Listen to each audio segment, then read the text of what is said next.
우리 군 최고의 화생방 작전 전문 부대, 국군 화생방 방어사령부가 전시 핵 WMD 위협으로부터 대한민국을 수호합니다. 국가급 대량 살상 무기 대응 부대로 화생방 테러와 사고에 대해 선제적이고 능동적인 작전 태세를 완벽히 유지해 갑니다. 한화학무기 금지기구 도상훈련 실시로 화학무기 방어 대응 능력을 제고하는 우리군.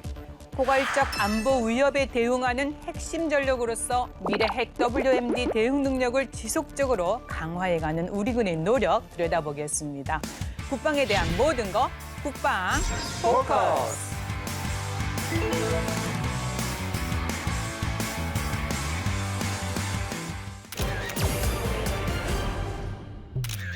WMD 대응과 화생방 테러 대비 어떻게 해야 할지 함께 얘기 나눌 전문가분들 모셨습니다. 안녕하세요. 안녕하십니까? 네, 각자 소개 부탁드립니다. 안녕하십니까. 국군 화생방 방어사령관 유재원 육군 준장입니다. 최근 핵을 비롯한 대량살 무기에 대한 관심이 높아지는 가운데 관련 주제로 토의하게 되었는데 성과 있는 토의가 되기를 기대하겠습니다. 안녕하세요. 최정예 화생방 특수부대 화생방 특수임무단 단장 임무를 수행하고 있는 정우동 육군 대령입니다. 최근 증가하고 있는 핵 WMD 위협, 화생방 테러, 사고, 감염병 등의 비전통 안보 위협에 대응하기 위해서 새롭게 창설된 국가급 화생방 테러 대응 부대입니다. 오늘 토의 참석자로 초대해 주셔서 감사드리고 성과 있고 의미 있는 토의가 잘 진행되기를 바랍니다. 네, 안녕하세요. 저는 한국국방연구원 북한군사연구실장 이상민 육군 대령입니다. 저도 10여 년 전에는 국군 화생방 방어사령부에서 근무한 적이 있습니다. 지금은 한국국방연구원에서 북한의 핵 WMD 위협과 거기에 대한 억제 대응에 대한 연구를 담당하고 있습니다. 네, 시작에 앞서요. 사령관님께서는 군복을 입으셨고 단장님은 지금 복장이 남다른 것 같은데 좀 소개해 주시겠습니까? 궁금해서요. 예. 네. 저희 특수임무단은 평상시 임무 수행 때는 사령관님처럼 이제 전투복을 입고 임무를 수행하지만 대테러 작전 같은 이제 특수 작전을 할 때는 지금 제가 입고 있는 흑색 전투복을 입고 작전을 수행하고 있습니다. 네, 그래서 오늘 작전 수행처럼 임하기 위해서 복장을 잘 갖추고 나오셨습니다. 네, 국방부 국군 화생방 방어사령부 하면 20대 청년이다 이런 말을 한다고 해요. 사령관님, 왜 이런 말이 나오는 거죠? 네, 방금 청년이라고 말씀하신 것처럼 우리 국군 화생방 방어사령부는 올해로 창설한 지 21년 된 부대입니다. 사람으로 따지면 21살이 갓 된 청년이라고 할 수 있는데요. 네. 2001년 당시의 9.11 테러와 이어서 발생한 탄저 테러 등으로 인해서 우리나라도 화생방 작전을 하기 위한 국가급 부대가 필요하다는 국민적 공감대가 형성되었고요. 2002년 월드컵과 같은 국가 중요 행사에 대비하기 위해서 육군, 해군, 공군, 해병대가 통합하여 2002년 2월 1일부로 합동부대로 창설되었습니다. 네, 국군 화생방 방어사령부는 젊은 청년, 청춘이 가진 열정과 패기처럼 전시 핵 WMD는 물론 평시 화생방 테러 및 사고 등의 다양한 위협까지 언제 어디서든 국가와 국민이 필요로 하는 곳에서 임무를 수행할 수 있는 핵 WMD 전문 부대입니다. 네, 화생방 하면 WMD가 떠오릅니다. 그렇지만 화생방 방어하면 선뜻 이게 무슨 의미인지 모르시는 우리 또 시청자 여러분, 또 궁금해하시는 분이 계실 것 같아요. 화생방 방어 무슨 의미인지 또 이거에 대해서 이 박사님이 좀 말씀해 주시겠습니까? 네. 좀 쉽게 설명을 드리자면 말 그대로 화생방하고 방어가 이렇게 합쳐진 거거든요. 근데 화생방도 사실 나눠보면 화학, 생물학, 방사능 이 세 가지 앞글자를 따서 화생방이라고 부르고 있습니다. 그런데 최근에는 대량살상무기라고 하는 WMD와 화생방을 이제 혼용해서 쓰기도 하고요. 또 더더욱 최근에는 북한의 핵 위협이 점점 고조되다 보니까 핵을 WMD에서 이렇게 빼서 강조하기 위해서 핵 WMD라고 이렇게 부르기도 합니다. 네. 그런데 어찌됐든 화생방과 WMD는 어떻게 보면 같은 의미다라는 것이고 방어라고 하는 것은 막고 보호한다는 의미가 있습니다. 우리 군에서는 보통 적극적 방어, 소극적 방어라는 표현을 써가면서 적극적 방어는 미사일이 날라왔을 때 그걸 공중에서 요격하는 것을 적극적 방어라고 생각을 합니다. 미사일 방어가 적극적 방어다. 그리고 미사일 방어에서 실패하더라도 떨어진 포탄에 의해서 우리 군과 국민들을 보호하는 조치들 이런 것들을 이제 소극적 방어라고 부르면서 이제 방호라고 이제 칭하기도 합니다만 저는 이 표현은 약간 수정이 될 필요가 있다 이렇게 생각을 합니다. 왜냐하면 방호가 너무 소극적으로 보이기 때문인데요. 실은 방호라고 하면 그 화생방 위협으로부터 그 위협을 먼저 식별하고 그리고 그것이 이제 날아오기 전에 예방하기 위해서 방호시설 구축하거나 또는 피해를 받고 나서 빨리 복구하는 조치들 이런 것 재반의 조치들을 다 아울러서 방호로 쓰고 있는 거거든요. 네. 그래서 저는 화생방 방호라고 하는 것은 이 WMD 위협으로부터 우리 군과 국민의 생명, 안전을 보호하기 위한 재반 조치를 화생방 방호라고 생각합니다. 현장 사례를 들으면 이해가 좀 더 쉬울 것 같은데요. 국군 화생방 방호사령부 안에는 화생방 특수 임무단이 있는데요. 마침 여기에 흑복을 입으신 우리 정우동 단장님께서 나와 계시거든요. 이 특수 임무단 어떤 역할을 하는 건가요? 네. 저희 화생방 특수임무단은 기존의 화생방 특수임무 대대가 있었습니다. 21, 24 특수임무 대대라는 이 두 개 대대를 통합하고 또 어떤 시대적 요구와 임무 확장에 따라서 인원과 장비를 보강해서 작년 2022년 11월에 이제 새롭게 창설되었습니다.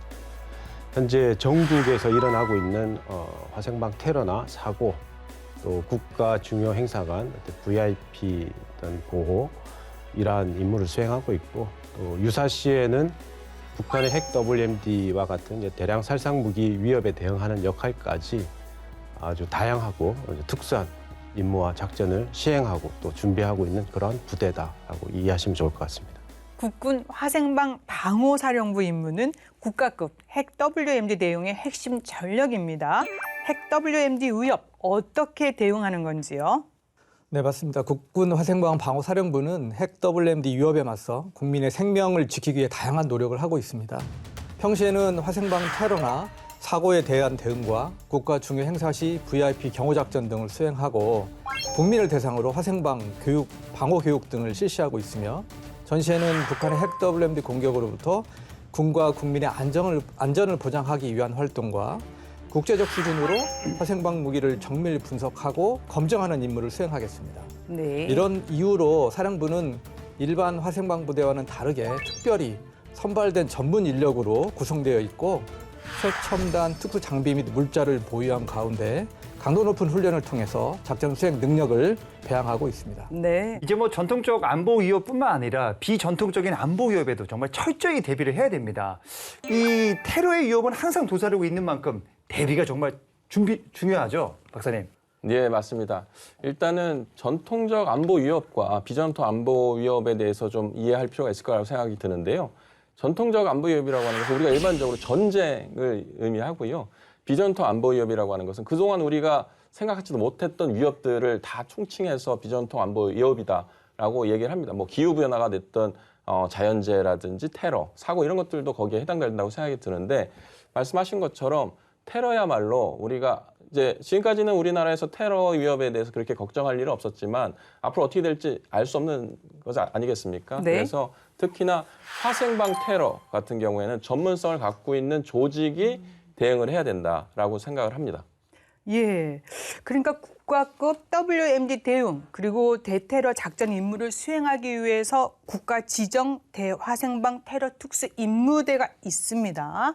그러면 대테러 업무 추진 관련해서 이제 부대 표창을 또 많이 받았다고 해요.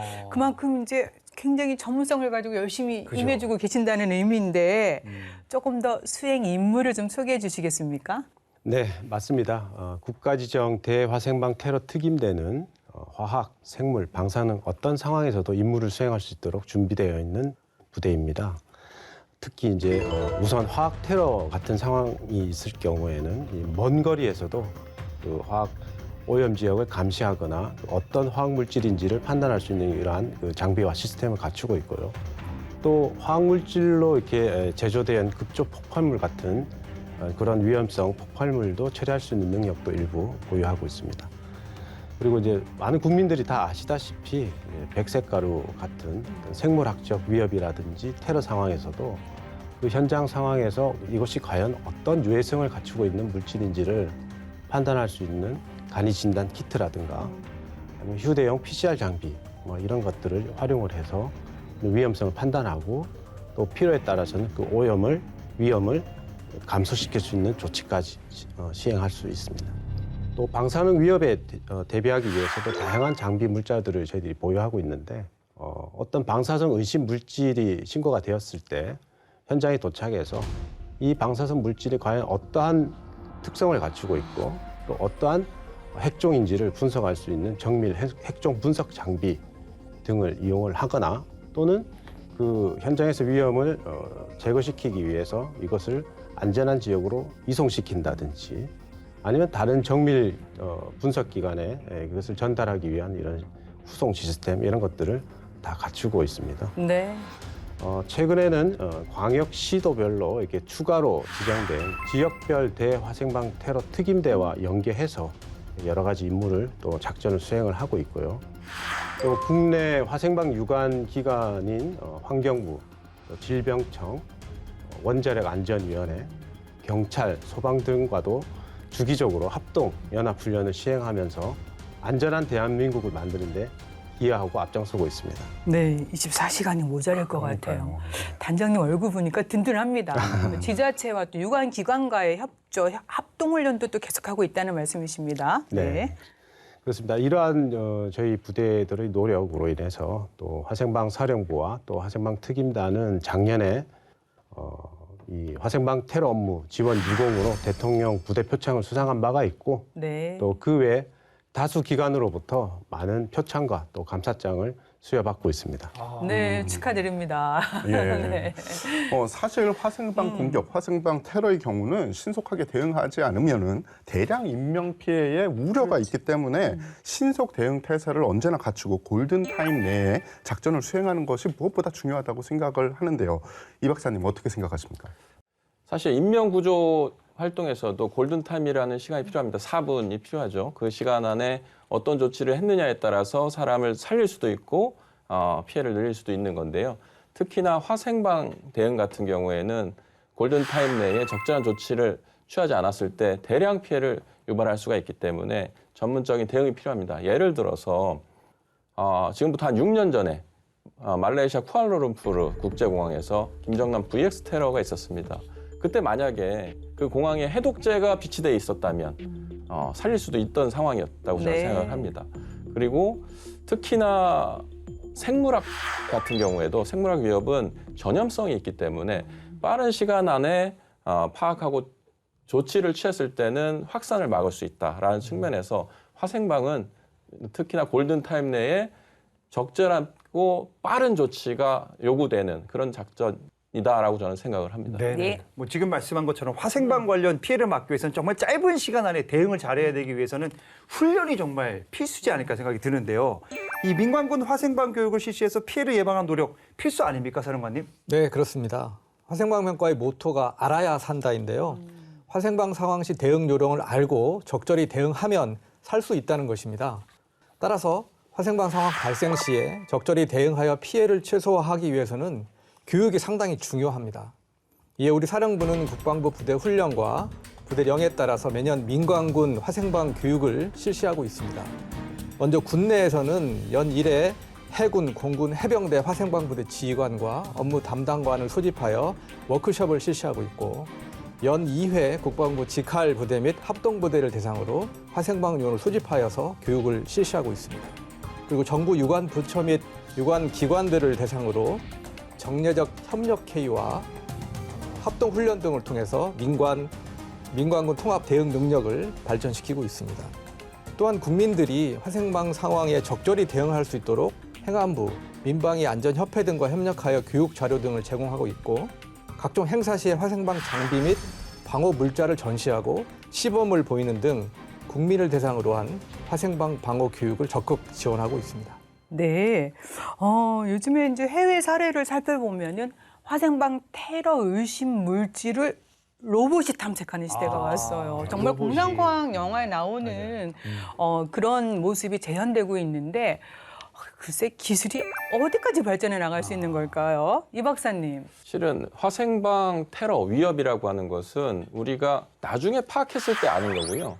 막상 현장에 갔을 때는 이게 화학물질인지 또는 생물학 전염성을 갖고 있는 물질인지에 대한 정보가 없기 때문에 굉장히 위험한 상황이거든요. 그래서 직접 인원이 투입돼서 어떤 조치를 취하는 것보다는 할 수 있다면 무인화된 장비, 로봇 같은 것들을 활용해서 현장에서 조사를 하고 그 이후에 필요하다면 직접 사람이 투입되는 방식으로 가는 것이 바람직하다고 생각합니다. 국군 화생방 방호사령부는 일선 부대나 관계 기관보다 한 차원 높은 장비와 물자를 보유하고 있어서 주목이 되는데요. 각종 특수 장비들, 단장님, 현재 어떻게 운영을 하고 계신가요? 화생방 특수임무단은 사람의 진입이 제한되는 곳, 또 위험하다고 판단되는 그러한 장소에 화학 물질, 또 독가스, 또 폭발성 기체라든지 아니 방사성 물질 등이 있다라고 판단되면은 사람을 투입하기 전에 우선은 이제 화생방 정찰 로봇을 투입을 해서 현장의 위험을 판단을 할 수 있도록 그러한 장비를 보유하고 있습니다.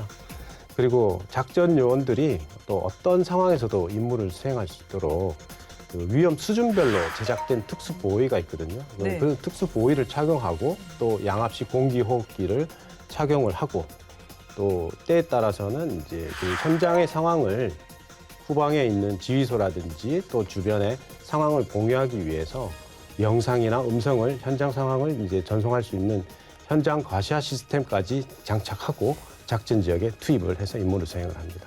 네.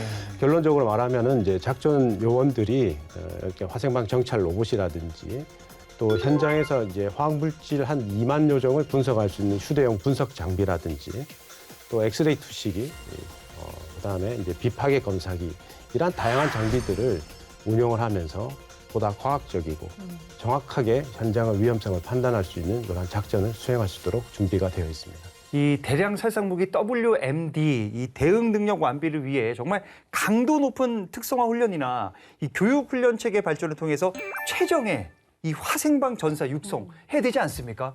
여기서 제가 퀴즈 하나 퀴즈 드리겠습니다. 예, 좋습니다. 네. 어떤 퀴즈입니까? 예. 제가 아까 이렇게 쭉 설명을 드렸는데 네네. 우리 저희 특임대원들이 제가 설명했던 그런 복장과 장비들을 착용하고 작전 지역으로 들어갈 때 전투 하중 무게가 한 어느 정도 이렇게 될 거라고 생각하시면 무게. 뭐 화생방 전사이시니까 단장님이. 저는 한 15에서 20kg 정도 나가지 않을까. 네. 그래도. 네. 또 다른 분은 어느 정도? 조금 더 나가지 않을까? 더 나가요? 저는 일단은 예. 총하고 탄을 빼고 한 그 정도 되지 않을까라는. 그래요? 너무 무거우면 또 힘들 거 아니에요. 근데 네, 그래도 특수 장비니까 조금 더 나가지 않을까? 저는 그런 생각을 합니다. 자, 어느 게 정답입니까? 임무에 따라 이제 그 무게는 조금 상이할 수도 있습니다만 개인별 한 27kg 정도 와, 27kg. 전투 화중을 착용을 하고 네. 임무를 수행을 해야 됩니다. 거의 초등학교 한 2, 3학년을 들고 하는 거네요. 그렇습니다. 그리고 총이랑 정말 휴대탄을 뺀 게 이 정도라는 거죠. 그렇죠. 예. 평소에 정말 엄청난 훈련을 하셔야 될 것 같아요. 무기를 감당해야 되지 않겠습니까? 네. 그리고 그 무게뿐만 아니라 아까 제가 설명드렸던 그 특수 보호의를 착용을 하면은 이제 그 체온 조절이 또 잘 안 되기 때문에 굉장히 덥고 힘듭니다. 그 덥고 힘든 상황에서 그 전투 화중을 견디면서 네. 위험 지역에 들어가서 장시간 작전을 해야 되기 때문에 가장 중요한 것은 이제 체력과 정신력인 네. 거죠. 그래서 저희 부대에서는 우리 전투 대원들의 가장 중요한 요소로 체력과 정신력을 이렇게 생각을 하고 있고 또 그것을 보강하기 위해서 부대에서는 각 특임대별로 전투 체력 단련 지도사를 임명을 해서 네. 각 전투원들의 전투 임무와 연계해서 각각의 개인의 전투 능력을 향상시킬 수 있도록 체계적으로 관리하고 지도하고 있습니다. 네. 그리고 이제 또 체력 단련뿐만 아니라 또 어떤 상황에서도 임무를 수행해야 되기 때문에 다양한 작전 환경을 고려해서 공수 훈련이라든지 또 이런 방호복을 착용한 상태에서 헬기 레페르 훈련을 한다든지 또 그 헬기를 탑승해서 원거리 지역으로 가서 작전 전개하는 훈련이라든지 또 WMD 해양 확산 차단 작전에 대비해서 함정의 승선을 하는 훈련 이러한 다양한 훈련들을 실제로 수행하면서 명실공히 최정예 화생방 전사, 대체 불가 화생방 특수 전력을 정예 장병들을 육성하고 있습니다. 네. 평소에 건강 관리도 잘해야 되겠지만 또 훈련이 생각보다 쉽지가 않습니다. 그렇죠. 시청자 여러분들 정말 우리 특임대원들에게 격려 많이 보내드려야 될 것 같아요. 네. 제가 이 승선 훈련 해봤는데 어. 그냥 일반 장비를 가지고 올라가기도 힘들거든요. 근데 그거를 그 27km를 와 이거 대단한 겁니다. 너무 감사하다는 말씀 드리고 싶고요. 국내 화학무기 금지기구가 공인한 실험실을 유지하고 연구 능력에 있어서 국제 인증을 획득하는 등 세계적인 연구소를 입증하고 있다고 합니다. 이게 좀 더 궁금해지는데요. 사령관님 소개 부탁드립니다. 우리 사령부는 OPCW에서 인증하는 화생방 국제적 수준의 화생방 방어 연구소를 가지고 있는데요. 여기서 말하는 국제적 수준이라는 것은 OPCW가 인정하는 국제 공인 실험실 자격을 가지고 있다는 것입니다. 그래서 예를 들어서 지난 2013년 시리아에서 벌어진 화학무기로 그 민간인을 공격한 사례가 있었는데요. 네. 이렇게 화학무기 사용 의심 사례가 발생할 경우 OPCW에서 정밀 분석을 믿고 맡길 수 있는 실험실이라는 것입니다. OPCW에서는 이를 위해서 지정 실험실 자격 제도를 운영하고 있는데요. 매년 정밀 분석 능력 평가를 실시해서 3년 연속으로 최고 등급인 A등급을 획득한 실험실에만 이 자격을 부여하고 있습니다. 네. 현재 전 세계적으로는 미국, 스위스 등 약 20여 개 실험실들이 이 자격을 보유하고 있는데요. 이는 우리 화생방 방어 연구소의 연구 능력이 세계적인 수준임을 입증하는 것이라고 할 수 있겠습니다. 네. 이 외에도 화생방 방어 연구소는 독성물질 전문 기관 인증 등 총 9개의 공인 전문 자격을 보유하고 있으며 북한이 보유한 모든 화생방 작용제를 분석할 수 있는 능력을 갖추고 있습니다. 예. 길고 길었던 코로나19 상황을 잘 극복했지 않습니까? 이 코로나19 방역 지원에 화생방사의 역할이 컸다라고 들었는데 사실입니까? 네, 그렇습니다. 우리 사령부는 코로나19 발생 초기부터 사령부 방역대책본부와 현장 지원팀을 구성해서 환자가 집중적으로 발생했던 대구 경북 지역하고 서울 지역에 대한 방역작전을 수행했습니다. 먼저 코로나19 1차 대유행간에는 대구 경북 지역에 환자가 급증했는데요. 민간 요양병원과 지역 아동센터, 초등학교 등을 중심으로 해서 총 156회의 방역작전을 실시하여 대구 경북 지역 코로나 확산 저지에 기여했습니다. 네. 아울러 당시 서울 권역에서는 확진자 발생 장소와 다중이용시설에 대한 서울시의 긴급 방역 요청에 따라서 방역지원팀을 투입해서 임무를 수행했습니다. 특히 사령부는 일반 화생방 부대가 가지고 있지 않은 과산화수소 이온 발생기를 활용해서 방역을 실시했는데요. 확진자가 발생한 시설의 실내에 대한 완전 멸균 작업을 실시하는 등 가장 위험한 곳에서 국민의 안전을 보장하기 위해 최선을 다했습니다. 앞으로도 우리 사령부는 도움의 손길을 요청하는 곳이 있으면 언제라도 주저없이 지원할 수 있도록 하겠습니다. 네, 네. 좋습니다. 자, 그럼 이쯤에서 이 화생방 방호사령부의 활동 직접 확인해 보시죠. 알아두면 똑똑해지는 신기한 국방 지식, 그것이 아유치군 지식 포커스. 다영역 화생방 대비 태세 완비, 첨단 과학 기술 기반의 WMD 대응 역량 강화, 전문 능력을 구비한 최정예 화생방 전사 육성은 물론 핵, WMD 대응 전문 능력 구비를 통해 튼튼한 국방, 과학기술 강군 건설에 나선 국군 화생방 방호사령부를 들여다봅니다.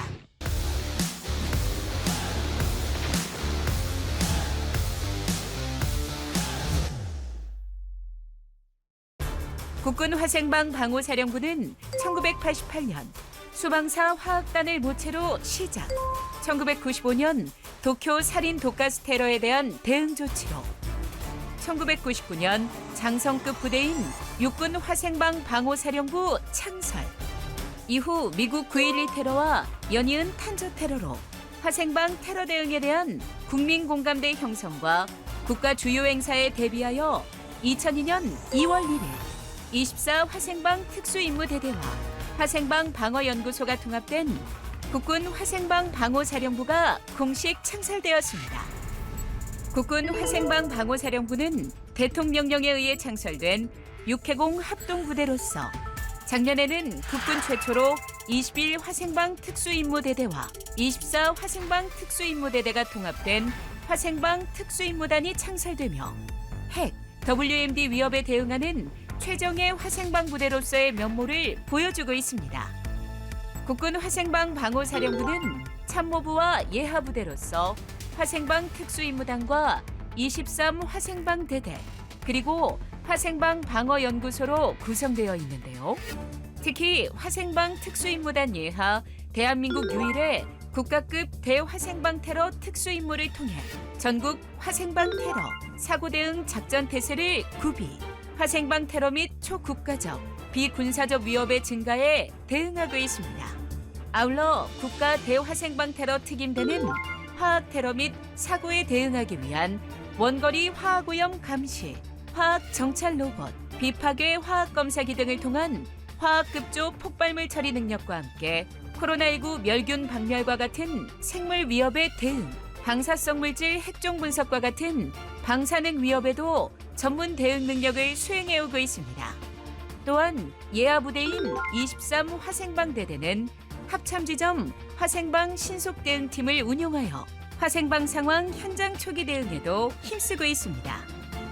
이게 끝이 아닙니다. 국군 화생방 방호사령부는 화생방 분야 국제적 수준의 정밀 분석 능력을 갖춘 화생방 방어연구소를 운영하고 있는데요. 화생방 방어연구소는 화학무기 금지기구가 지정한 임상 및 환경시료 공인 분석기관으로서 한반도 내 화학 상황 발생 시 국제적으로 공신력 있는 분석 결과를 제공할 수 있는 전문 능력을 보유 중입니다. 연구소는 원자력의학원 등 유관기관과의 공동연구 추진을 통해 정밀 분석 능력 향상은 물론 화학전 방호를 비롯한 미래 위협에 대비하여 국제적 협력 대응 체계 구축을 위한 노력을 선도해 나가고 있습니다. 국군 화생방 방호사령부는 핵, WMD 대응을 위한 국제협력 활동도 진행 중인데요. 매년 아시아 지역 화학 방호 관계자들을 대상으로 화학 방호 교육을 실시, 또 한미 국방부가 주관하는 WMD 대응위원회에 참가하는 등 한국의 우수한 방호 체계를 전 세계에 전파하기 위해 매진하고 있습니다. 국군 화생방 방호사령부는 한반도 내 화학 상황 발생에 대비하여 군 화생방 종합상황실 운영을 통해 민관 군경과 정보 공유 및 공조 체계를 유지하며 24시간 365일 화생방 사고 및 테러 상황 발생에 대비하고 있습니다. 핵, WMD 대응 전문 능력을 구비한 최정예 화생방 전사 육성과 첨단 과학기술 기반의 핵, WMD 대응 역량 강화, 소통, 행복, 안전을 기조로 한 열린 병영 문화를 통해 국군 화생방 방호사령부가 최정예 화생방 전문부대를 완성해갑니다. 침과 대적, 선승구전의 신념 아래 튼튼한 국방, 과학기술 강군, 핵, WMD 위협 없는 대한민국을 위하여 국군 화생방 방호사령부 파이팅!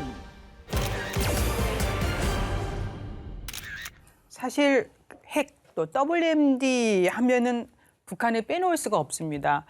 북한이 세계에서 가장 많은 화학 무기를 보유하고 있다고 하는데 이 말이 맞는 건지요, 사령관님? 네, 맞습니다. 북한은 1960년대부터 화학무기 개발에 지대한 관심을 갖기 시작했고 1980년대부터는 본격적으로 화학무기를 생산한 것으로 그렇게 평가를 하고 있습니다. 1992년 9월 제네바 군축회의에서 화학무기 금지 협약이 채택된 이후 미국과 러시아는 물론이고 대부분의 국가에서 화학무기를 폐기하거나 축소하는 그런 현상이 있었는데 북한은 아직까지 협약에 가입하지 않은 걸로 알고 있어요. 그래서 어느 정도의 화학무기를 가지고 있는지 그 누구도 모르는데 이 박사님 대략 예상을 해보신다면 그들이 가지고 있는 화학무기 어느 정도일까요? 북한이 보유하고 있는 화학무기 보유량을 정확히 파악하기는 제한됩니다. 왜냐하면 지하시설에 그런 것들을 구축해 놓을 수도 있고 저장해 놓을 수도 있기 때문인데요. 공식적으로 한미 정보당국은 2,500톤에서 약 5,000톤 규모로 파악을 판단을 하고 있습니다. 평가를 하고 있고 그래서 이제 우리 국방백서를 통해서 이렇게 공식화시키고 있는데요. 사실 이 양에 대해서는 뭐 많다고 하면 많고 적다고 하면 적을 수도 있는데 지금 아까 말씀하셨던 것처럼 CWC에 가입하지 않은 국가가 총 4개 국가가 있습니다. 남수단, 이스라엘, 이집트, 그리고 북한인데요. 이 중에 북한이 가장 많은 양을 보유하고 있고 기존의 화학무기를 보유했던 국가들은 지금 거의 전량 폐기했기 때문에 북한의 이 양은 전 세계에서 가장 화학무기를 많이 갖고 있는 양이다라고 이렇게 이야기할 수 있을 것 같습니다. 그래서 화학무기 글로벌 공급자로서 북한이 가장 위험하기 때문에 국제사회가 우려를 하고 있습니다. 또 사실 핵보다는 화학무기 사용 문턱이 낮은 것도 사실인데요. 우리 군이 항시 대비태세를 유지해야 되지 않을까 싶다. 이런 말씀을 다시 한번 드리고 싶은데요. 사령관님. 네, 방금 말씀하신 대로 화학무기는 핵무기에 비해서 사용 문턱이 낮은 것이 사실입니다. 2017년 말레이시아에서 발생한 김정남 VX 테러 사례와 2018년 영국에서 발생한 노비촉 테러 사례처럼 북한은 언제 어디서든지 화학무기를 사용할 가능성이 있습니다. 네.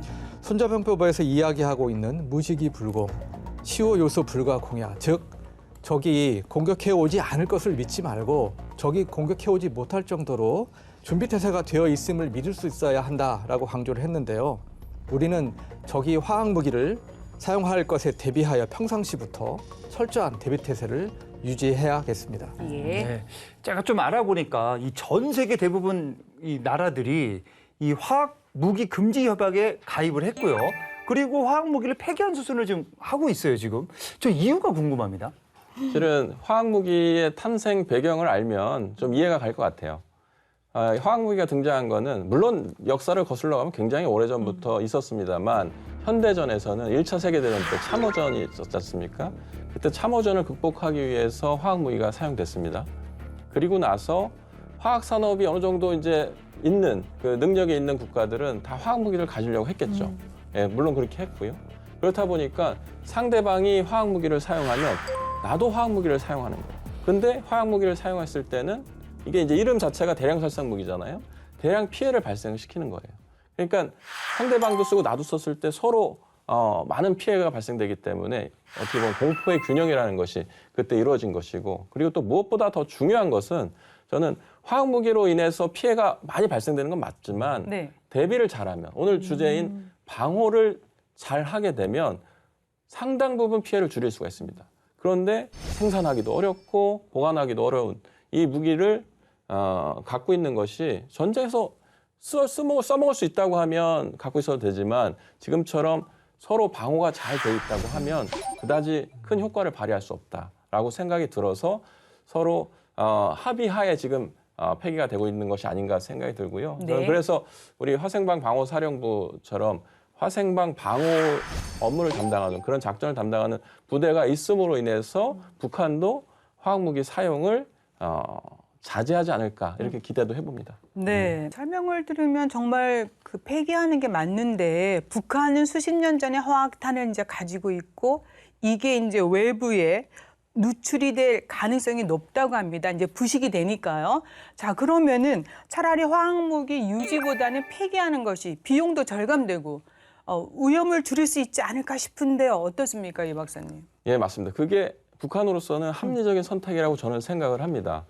아까 말씀하셨던 것처럼 북한은 오래전에 화학무기를 생산해서 비축하고 있고요. 그런 화학무기들은 대부분 액체 상태거든요. 그리고 포탄 같은 데에 주입을 해서 보관할 거 아닙니까? 그러면 이게 오래되면 고형화됩니다. 고체처럼 돼서 실제 사용하더라도 그 효과가 발휘되지 않고 그리고 화학무기라고 하는 거는 대체로 이제 부식성이 강해서 금속을 녹입니다. 포탄은 금속이지 않습니까? 그래서 누출돼서 다른 탄들하고 이렇게 뒤엉킬 가능성도 굉장히 높거든요. 그런 의미에서는 효용 가치가 떨어지는 이런 화학무기들을 북한이 계속 보유 유지하는 것이 합리적인 선택이냐? 저는 그렇지 않다라고 생각하는데 네. 그 이유 중에 또 하나는 많은 화학무기를 개발했던 국가들 중에 특히 이제 핵무기를 같이 개발했던 국가들은 먼저 화학무기를 폐기합니다. 이유가 뭐냐면 핵무기가 있기 때문에 화학무기의 효용 가치가 떨어진 거거든요. 북한도 아시다시피 우리가 북한의 핵무기 보유를 인정하는 것은 아니지만 북한은 최근에 화산 31형이라고 하는 전술핵탄두 모형을 공개했습니다. 전술핵 무기까지 개발하고 있는 북한 입장에서는 화학무기와 전술핵 무기 모두를 같이 보유하는 것이 정말 그들한테 손익계산상 유리한 것인지를 따져봐야 되지 않을까 이렇게 생각이 들고요. 네. 우리 국제사회는 우리나라도 마찬가지지만 힘을 모아서 북한을 설득을 해서 화학무기를 폐기할 수 있게끔 이렇게 노력을 지속해야 되지 않을까 생각합니다.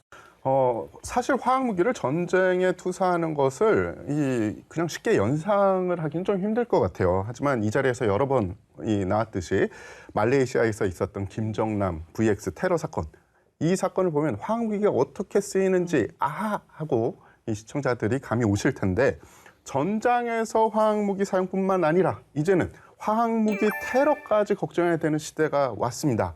단장님, 네. 이거 어떻게 해야 될까요? 말씀하신 것처럼 화학무기는 제조를 하거나 획득하기가 굉장히 쉬운 무기의 종류 중 하나입니다. 또 적은 양을 사용해서 사람에게 치명적인 살상 효과를 일으킬 수 있는 또 그런 무기이기도 하고요. 대표적인 화학 테러 사례를 하나 들자면은 1995년 일본 옴진리교에 의해서 동경 지하철 내에 이제 살인 가스를 이용한 화학 테러가 발생한 적이 있었는데, 예. 그때 지하철 전동차 5칸 안에서 시민 12명이 사망했고 약 5,500여 명이 독가스에 중독된 사례가 있기도 했었습니다. 이렇듯 다중이용시설에서 화학 무기를 이용해서 사고를 가정한 테러를 한다고 하면은 대규모 인명피해뿐만 아니라 큰 사회적 혼란을 야기시킬 수 있는 그런 위험이 존재하고 있는 거죠. 그렇지만 우리가 이제 이러한 막연한 위험에 대한 어떤 그 불안과 공포심을 가지기보다는 또 화생방 테러에 대해서 더 정확한 지식을 이해하고 또 이러한 상황을 가정해서 반복적이고 주기적인 훈련을 한다면은 혼란과 피해를 최소화시킬 수 있을 것이라 확신합니다. 포괄적 안보가 요구되는 상황에서 이 북한의 화학 무기를 대응하기 위한 효과적인 대처 방안 궁금합니다. 네, 좋은 질문입니다. 북한의 화학무기 사용을 억제하고 사용 시에 효과적으로 대응하기 위해서는 크게 두 가지로 대응하는 것이 필요하다고 생각합니다. 먼저 한미 확장 억제력을 제고하는 것입니다. 올해가 이제 한미 동맹 70주년이 되는 해인데요. 한미가 강력한 동맹을 바탕으로 연합방위 체계를 공고히 하는 가운데 북한이 화학무기를 포함한 핵 WMD 무기를 사용하지 못하도록 의지를 표명하는 것이 중요합니다. 이를 위해 한미는 매년 고위급 대량 살상 무기 대응 협의체를 운영하고 있으며 여기에서 다양한 주제로 협력 방안들을 모색하고 있습니다. 둘째는 사소한 징후라도 선제적으로 대응하고 억제할 수 있는 능력과 대비 태세를 갖추는 게 필요한데요. 네. 북한의 화학무기 사용을 사전에 인지하기 위한 우리 군의 감시 자산과 조기 경보 체계를 발전시키고 전투력과 생존성을 보장하기 위한 방어 조치를 적절히 시행한다면 북한이 화학무기를 사용하더라도 우리 군과 정부가 효과적으로 대응할 수 있을 것이라고 생각합니다. 예. 이 박사님, 북한의 화학무기 폐기를 위해서 우리가 노력을 계속하면서도 또 한편으로는 북한의 비핵화를 좀 추구해야 되지 않을까 이런 생각을 하게 되는데요. 우리가 최근 국내에서 논의되는 것들을 보면 북한의 위협에 대해서 핵에 이제 집중되어 있다라는 생각이 듭니다. 그렇다 보니까 화학 위협에 대해서는 좀 등한시하고 소외시되는 경향이 있는데요. 저는 북한의 비핵화를 위해서도 화학무기 폐기에 좀 더 관심을 가져야 된다는 게 제 생각인데요. 네. 왜 그런가 하면 사실은 비핵화라고 하는 것은 굉장히 장기적인 지난한 과정이 될 것이다라고 저는 생각이 드는데, 비핵화 과정에서 사실은 우리가 북한과 상호 선신뢰 구축을 하지 않는다면 비핵화 협상도 어려울 것이고, 비핵화 협상 진행 과정에서도 다시 되돌아가거나 또는 비핵화를 선언했다 하더라도 다시 핵개발로 되돌아가는 그런 일이 발생될 수 있다고 생각이 드는데요. 그런 선신뢰 구축 측면에서 아까도 말씀드렸듯이 더 이상 북한한테 필요하지 않은, 그 이유는 우리 화생방 방어사령부가 있기 때문에 그 화학무기를 먼저 폐기하자. 그리고 거기에 들어가는 비용들은 국제사회와 우리가 분담해서 할 수 있다면 가능하다라고 저는 생각이 들고요. 그래서 화학무기 폐기와 비핵화는 동떨어지는 이야기가 아니라 예. 화학무기 폐기를 통해서 비핵화로 이끌어갈 수 있다. 이렇게 저는 생각합니다. 네. 지난 6월 말에 한국과 화학무기 금지 기구와 도상 훈련이 실시됐습니다. 근데 이게 처음으로 우리나라에서 개최되었다는 거예요. 근데 거기에 바로 국군 화생방 방어사령부가 있습니다. 그러니까 거기에서 조상훈련이 있었다는 거죠? 네, 지난 6월 말에 우리 군의 화학무기 공격 및 테러 대응 능력을 제고하고 국제적 지원 절차 정립을 위해 화학무기 금지 협약의 집행 이행 기관인 화학무기 금지 기구에 대표단을 초청하여 처음으로 도상훈련을 진행하였습니다. 네. 이제 뭐 실제 훈련은 어떻게 진행되고 있고 거둔 성과까지 좀 한 말씀 부탁드리겠습니다. 예. 네, 이번 훈련은 TTX 형식으로 적의 화생방 공격 상황을 가정해가지고 상황풀이식 토의를 하는 것으로 진행이 됐습니다. 우리 사령부는 OPCW 대표단과 토의에 앞서서 화생방 상황 발생 시에 이를 어떻게 처리하는지 전반적인 조치 절차를 시연을 했습니다. 그래서 이를 통해서 우리 정부와 군의 초동 조치, 분석과 검증에 대한 전반적인 절차를 OPCW 대표단이 이해할 수 있도록 잘 해줬고 네. 이후에 현장 조사 시 필요한 상호 협력, 지원 절차에 대한 아주 심층 깊은 토의를 실시를 했습니다. 특히 이번 훈련을 통해서 북한이 화학 무기를 사용할 경우에 한반도의 특수 상황을 고려해서 전쟁 초기부터 OPCW의 기술 지원팀이 한반도의 전개에서 이렇게 임무 수행할 수 있도록 하는 등 아주 좋은 성과가 있었다고 생각이 됩니다. 아, 훈련을 정말 실전처럼 하시는군요. 네. 이게 북한의 화학무기 사용을 못하게 하는 억지력까지 있는 거네요. 그러니까. 그렇죠. 예, 네. 우리 이 정도 알고 있다. 니네들 네. 꼼짝하지 말아라. 이런 거죠. 네, 그렇군요. 이제 아까도 이제 사령관님께서 언급을 해주셨는데 지속적으로 한미 간의 연합 합동 화생방 작전 수행 능력을 또 강화 발전시켜가는 노력이 더 필요할 것 같은데 어떻게 하면 좋을지 이 박사님 아이디어 좀 주시겠습니까? 실은 최근 그 키워드 중에 회복 탄력성이라는 키워드가 우리 이제 정부 내에서 많이 회자되고 있는데요. 저도 개인적으로 좋아하는 단어입니다. 아, 그러시군요. 네. 예, 이거는 회복 탄력성이라는 거는 뭐 개인한테도 그렇고 그리고 뭐 군대도 그렇고 네. 여러 군데에 쓰일 수가 있는 건데요. 영어로는 resilience라는 표현을 쓰는데 이게 왜 화두가 됐냐면 작년에 2022년 NPR이라고 있습니다. Nuclear Posture Review에서 이제 핵태서 검토 보고서라고 부르는데 미국이 Deterrence by Resilience, 그러니까 회복 탄력성에 의한 억제에 주목하기 시작했다라는 게 거기 이제 언급이 됐습니다. 그런데 이 회복 탄력성이라고 하는 것은 우리 군에서는 특히 방호 또는 사후 관리라는 표현으로 대체적으로 많이 사용됐었거든요. 그런데 이 회복 탄력성을 위해서는 지금 우리 국군 화생방 방어사령부가 동맹인 미국과 또는 여러 국가들 또는 국제기구들과 같이 훈련도 하고 협조하는 것들이 크게 기여를 합니다. 무엇보다 중요한 것은 이런 훈련을 통해서 서로를 이해하고 작전적으로 발전시키는 이런 것들이 상호 운용성 그리고 나아가서 회복 탄력성을 향상시키는 데 결정적으로 기여할 수 있다라고 생각합니다. 예. 그래서 이 박사님 많은 조언을 또 부탁드리겠습니다. 사령관님께서 계속 청취를 잘하고 계시는 것 같습니다. 자, 이제 우리 군이요. 화생방 그 방어 체계 발전을 위해서 많은 노력을 하고 있는데 이와 관련해서 뭐 다짐이라든가 조언 또 어떻게 하겠다라 또 우리 국민에게 당부 말씀도 좋습니다. 말씀을 부탁드리겠습니다. 우선 이 박사님. 우리 국민들이 설마 동적인 우리한테 WMD를 사용하겠어? 또는 WMD, 그러니까 핵과 화학무기를 사용하면 그냥 죽는 거 아니야? 라고 하는 이런 비관적인 생각들을 갖는 것을 버려야 된다라고 저는 생각을 하고요. 저는 이러한 그 WMD 그 자체보다도 여기에 대한 비관적인 생각이라든지 아니한 생각 이런 것들이 더 무서운 위협이라고 저는 생각을 합니다. 그래서 우리가 공포라고 하는 것은 몰랐을 때 극대화되는 경향이 있습니다. 그래서 우리 화생방 병과의 모토로 삼고 있는 알아야 산다라는 네. 말이 있지 않습니까? 우리 국민들이 핵과 WMD, 화생방에 대한 것을 좀 더 알고 나아가서 저는 이제 핵 IQ라는 표현을 쓰는데요. 핵 IQ를 높여 나갔을 때 억제력은 더 높아질 수 있다라고 생각을 합니다. 네. 우리 화생방 특수임무단은 군은 물론이고 국내 유관기관과 더불어서 화생방 테러와 또 사고에 대한 대비 태세를 잘 유지하고 또 그 분야의 능력을 지속적으로 발전시켜서 대량 살상무기 위협에 대응하는 국가급 전문 부대로서 국민의 생명과 재산을 보호하는 데 앞장서고 헌신하도록 하겠습니다. 예. 네, 북한의 핵 WMD 위협은 이제 현실화되었다고 할 수 있습니다. 국가 차원에서 이를 억제하고 효과적으로 대응하기 위해서 많은 노력을 기울이고 있는데요. 이에 추가하여 국민의 안전을 보장하기 위한 체계적인 방어 준비도 같이 병행한다면 아까 금방 이 박사님이 말씀하신 것처럼 회복 탄력성도 확보를 하고 피해를 최소화할 수 있다고 생각이 됩니다.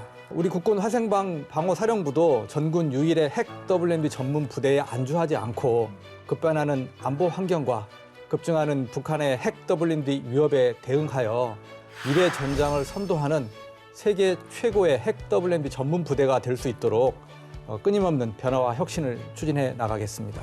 마지막으로 지금까지 국군 화생방 방어사령부를 지지하고 성원해 주신 국군 장병과 국민 여러분께 감사드리며 앞으로도 적극적인 응원을 부탁드리겠습니다. 감사합니다. 네. 오늘 설명해 주신 대로 우리 군은 국민의 생명과 재산을 지키기 위해서 화생방 방어체계 구축을 통해서요. 북한의 핵 WMD에 적극 대응하고 있습니다.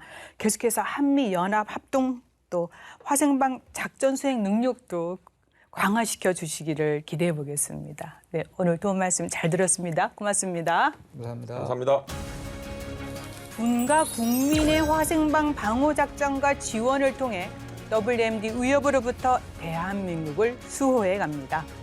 대화생방 테러 지원 등 국민 안전을 지켜나가는 우리 군의 노력에 국민 여러분 많은 성원 부탁드립니다. 국방에 대한 모든 것 국방 포커스 오늘 여기까지입니다. 저희는 다음 시간에 다시 찾아뵙겠습니다. 감사합니다.